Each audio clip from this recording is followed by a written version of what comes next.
When most Louisville citizens or baseball fans picture Louisville Slugger, the first thought will usually be of the 120-foot bat outside their headquarters in downtown Louisville.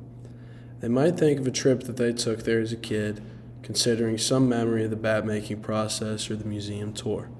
While these are important and interesting aspects of the company, Louisville Slugger is so much more than a museum or a building. Rather, it is a living, dynamic brand.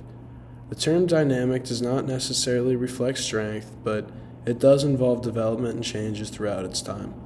In researching every aspect of the Louisville Slugger, it becomes apparent that its development mirrors a greater change in the game of baseball.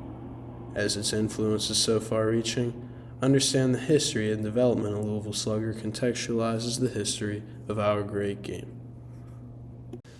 To fully understand the beginning of Louisville Slugger, one must first understand the beginning of baseball itself. Stick and ball games of various sorts were played throughout America's early years, but the version most closely resembling baseball came about in the 1830s. From there, it was mostly upper-class Americans in urban settings playing the game, as they were most capable of investing in it with both time and resources. It was seen as a game of recreation and leisure for the, quote, men who were at liberty after 3 o'clock in the afternoon, unlike laborers who would have no time during the week for recreation, unquote, as John Rossi writes in his book, Baseball and American Culture. Since the most influential in American society played the game, it quickly became the most popular American sport, America's pastime. It was one of those affluent with enough time to keep up with the game for hobby, John Bud Hillerich, who made the first Louisville Slugger bat in the late 1880s. A woodworker with skills at high demand, Bud was a regular attendee at Louisville Eclipse's professional baseball games. He crafted a bat for an Eclipse player who broke his in game and, in 1894, opened the Louisville Slugger factory. 11 years later, with baseball at peak popularity, Louisville Slugger made history by having a player publicly endorse the brand. The famous Honus Wagner was paid by Slugger to have his name on its bats. Additionally, Louisville Slugger bats were seen as not only the bats of the highest quality, but also some of the cheapest. Quality and prices, coupled with the Wagner endorsement, and Louisville Slugger was a leading factor in baseball's rising popularity among the lower class. Baseball had become the people's game. Today, however, it is no secret that baseball loses popularity each year.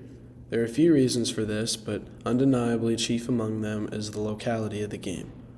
While the NFL sells broadcasting rights to national, easily accessible media outlets, and baseball, according to Juliet Love, the New York Times, quote, individual teams sell exclusive rights for nearly all of their games to regional branches of these networks, unquote. By using this model, MLB maximizes its revenue at the cost of losing popularity. It puts a stuffy, corporate feel around the game, and today, it is not the only aspect of baseball to do so. In 2015, Louisville Slugger was bought out by competing sports brand Wilson, which only adds to the increased attempts at horizontal integration in American business today.